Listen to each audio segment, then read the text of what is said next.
น้องบ่ฮู้ดอกว่าน้องคบต่อผู้ใดบ่สนว่าอ้ายเคยฮักกับไผดอกนาผูกพันลึกซึ้ง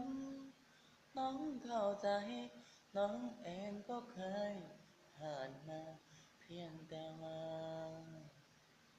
น้องบ่แม่นคนจงปางระหว่างเฮาสองที่คบกันอยู่ตอนนี้กับฮักที่มีในวันนั้น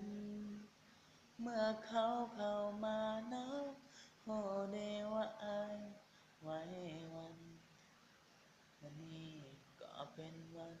ที่อ้ายต้องตัดใจจากไผสักคนสิไปต่อหรือสิพอส่ำนี้เว้ามาติเฮาตัดสินใจแต่ยังบ่ลืมเขาก็ไปแต่ยังหาน้องได้อ้ายก็อยู่คันอ้ายยังคิดฮอดเขาเฮาก็เลิกกันซะต่างคนต่างอยู่หักไผลองเว้ามาดูอ้ายสิอยู่หรืออ้าย